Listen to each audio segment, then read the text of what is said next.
আসসালামু আলাইকুম, welcome back to my channel. আজকে আমি তৈরি করে দেখাবো ডিমের স্যান্ডউইচ। এই ডিমের স্যান্ডউইচটি খুব অল্প উপকরণে এবং 2 মিনিটে সকালে ব্রেকফাস্টে এবং বিকেলের নাস্তায় আপনারা চাইলে ঝটপট তৈরি করে নিতে পারেন। খেতে কিন্তু অত্যন্ত দারুণ এবং তৈরি করাও খুব সহজ। সবাই খুবই পছন্দ করবে। আশা করছি এই রেসিপিটি আপনাদের কাছে ভালো লাগবে। এখানে আমি 5 পিস ব্রেড নিয়ে নিয়েছি এবং 2টি ডিম নিয়ে নিয়েছি।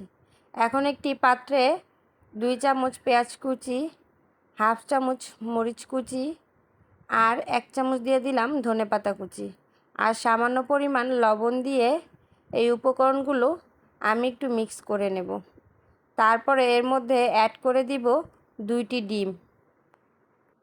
ডিমগুলো দিয়ে আমি স্পুনের সাহায্যে এইগুলোকে মিক্স করে নেব।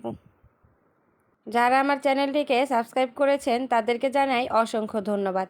আর যারা এখনও সাবস্ক্রাইব করেননি প্লিজ আমার চ্যানেলটিকে সাবস্ক্রাইব করে পাশে থাকা বেল আইকনটি প্রেস করে দিবেন।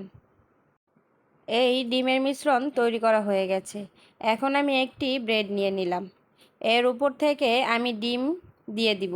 ডিমের মিশ্রণগুলো ভালো করে লাগিয়ে নেব। অবশ্যই দেখতে পাচ্ছেন এইভাবে আমি একটা একটা করে সবগুলো ব্রেডের উপরে ডিমের মিশ্রণগুলো লাগিয়ে নিব। শুধু এক পাশে লাগিয়ে নিব। আমি আরেকটা তৈরি করে দেখিয়ে দিচ্ছি। এটি তৈরি করা কিন্তু খুবই সহজ। চাইলে যে কোনো সময় এই নাস্তাটি তৈরি করে নিতে পারেন। এখন আমি একটি ফ্রাই প্যান বসিয়ে দিয়েছি।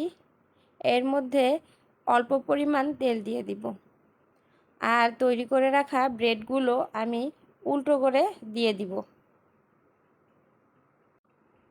তো আমি দিয়ে দিলাম একটি, সাথে আমি আরেকটিও দিয়ে দিচ্ছি। তো এখন তৈরি করে রাখা ডিমের মিশ্রণগুলো আমি উপর থেকে দিয়ে দিব আর মিডিয়াম টু লো আঁচে এই ব্রেডগুলো ভেজে নেব। আমি এইভাবে উল্টিয়ে পাল্টিয়ে এই ব্রেডগুলোকে ভেজে নিচ্ছি। লক্ষ্য করে দেখলে অবশ্যই আপনারা বুঝতে পারবেন এটি তৈরি করা খুবই সহজ। আরও কিনার থেকে অল্প অল্প তেল দিয়ে দিচ্ছি, একবারে বেশি তেল দিচ্ছি না।